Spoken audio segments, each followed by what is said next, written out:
আমাদের কথার ফাঁকে সিমির ছাদে এসে উপস্থিত হলো। সে হঠাৎ আমার পিঠে হাত রেখে চাপা কণ্ঠে বলল, নিশি, আমি চলে যাচ্ছি তোমার বাড়ি থেকে। রিমনের বউ হয়ে অভিনয় করে তোমাকে অনেক কষ্ট দিয়েছি, এই কারণে আমি লজ্জিত।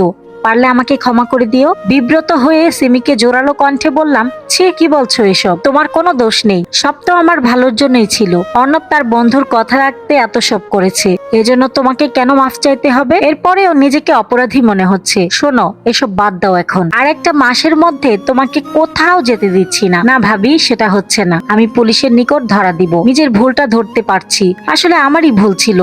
তোমার কি ভুল? আমার স্বামী দ্বিতীয় বিয়ে করায় তাকে মেনে নিতে পারিনি।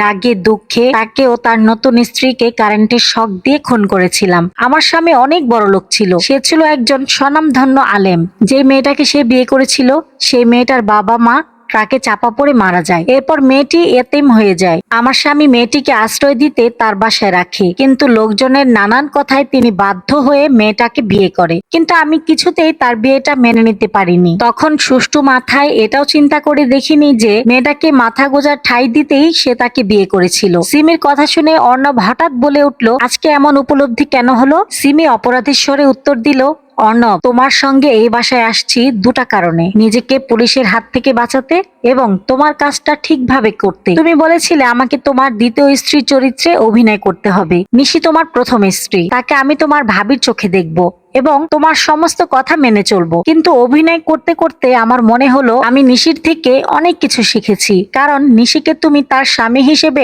এত অবহেলা করতে, তাকে মারধরও করতে, এরপরও সে তোমার কাছেই ফিরে আসতো। সতীনের সংসার করার সিদ্ধান্ত নিয়েছিল। নিশির মধ্যে স্বামীর প্রতি অগাধ ভালোবাসা বজায় ছিল বলেই স্বামীর এত সব ভুলগুলো উপেক্ষা করে বারবার ফিরে এসেছিল। স্বামীকে আপন করে নেবার আশা বরাবরই মনেতে ছিল। নিশির এমন ভালোবাসা দেখে নিজেকে খুব অপরাধী মনে হয়েছিল। আমি পারতাম তার সঙ্গে বৈবাহিক সম্পর্ক ছিন্ন করতে, সেটাও করিনি। পশু হয়ে তাকে নৃশংসভাবে হত্যা করেছিলাম। শুধু তাকে নয়, নিরপরাধ মেয়েটিকেও। অন্যদিকে নিশিকে তার স্বামী এত সব অত্যাচার করছে জেনেও সে বারবার তার স্বামীর নিকট ফিরে আসছিল।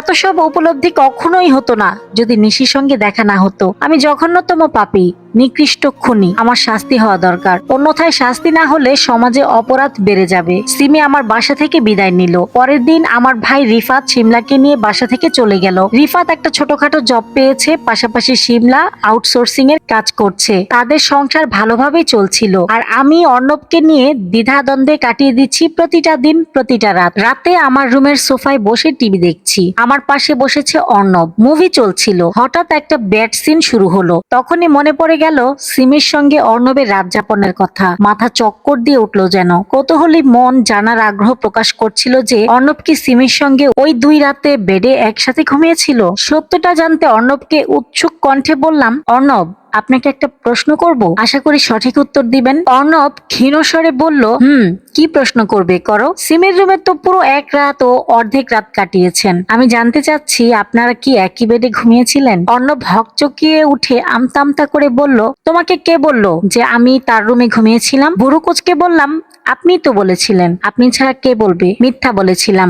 আমি প্রথম রাতটা গেস্ট রুমে কাটিয়েছি, দ্বিতীয় রাতের অর্ধেক রাতটাও সেই রুমে ছিলাম। এরপর তো তোমার সঙ্গে কয়েক ঘন্টা ছিলাম, সেটা মনে পড়তেই লজ্জা পাই আমি। যদিও তুমি দেখতে হুবহু আমার স্ত্রীর মতো, তাকে ভেবেই জড়িয়ে ধরে রাত পার করেছি। যেদিন রাত্রে তুমি ব্রিজে গিয়েছিলে, সেদিন আমি ভালো করে বুঝতে পেরেছিলাম যে তুমি বাসা থেকে পালানোর প্ল্যান আঁটছো। সেটা টের পেয়েছিলাম তোমার ব্যাগে কাপড় গোছানো দেখে। তুমি ওই রাত্রে সিমির রুমে উকি দিয়েছিলে যে আমি ঘুমিয়েছি কিনা, কিন্তু তুমি তখন সিমির পাশে আমাকে দেখোনি। দেখবে কেমনে? আমি তো সিমির রুমেই ছিলাম না, ছিলাম গেস্ট রুমে। আচ্ছা, বিশ্বাস করলাম আপনি সিমির রুমে কাটাননি। তবে একটা কথা বলুন তো, আমি তো সেই রাত্রে বাইরে থেকে আমার রুমের দরজা বন্ধ করে গিয়েছিলাম। আমার রুমে আপনি শুয়েছিলেন, দরজা বন্ধ করেছিলাম যাতে দরজা খুলে বাইরে না আসতে পারেন এবং আমি সহজে আত্মহত্যা করতে পারি। কিন্তু আপনি আমার হাতের আঙ্গুল কাটার পর চিৎকার শুনে কেমনে দরজা ভেদ করে বাইরে এলেন?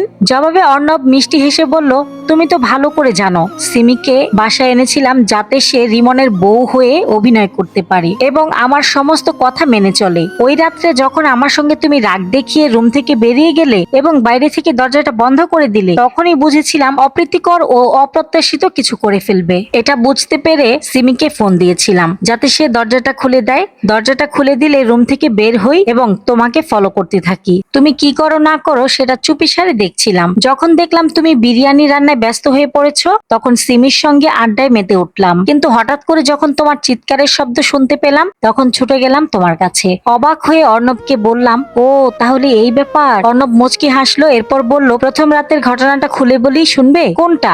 ওই যে ব্রিজের ঘটনা? বলেন। তুমি বাইকে করে ব্রিজে পৌঁছেই যখন বখাটে জানোয়ারের উত্ত্যক্তের শিকার হলে এবং একজন বাইকওয়ালা তোমাকে বখাটের হাত থেকে রক্ষা করলো, সেই রক্ষাকারী বাইকওয়ালা কে ছিল জানো? কপালে কৌতূহলে ছাপ ফেলে বিস্ময়ের কণ্ঠে বললাম, কে ছিল? অর্ণব জবাব দিল, সেটা আমিই ছিলাম। তুমি বাসা থেকে বের হবার পরপরই তোমার পিছু নেই। তোমার পিছু পিছু যেতেই দেখি পুলিশ চেকপোস্ট বসিয়েছে এবং সেখান থেকে তুমি একটা বাইকে উঠেছো। এরপর ব্রিজে পৌঁছতেই দেখতে পাই সেই বখাটে লোকটা তোমাকে উত্ত্যক্ত করছে। বুঝতে পেরে চিৎকার করে বলেছিলাম, কে ওখানে? তারপরে ঘটনা তো তোমার মনেই আছে।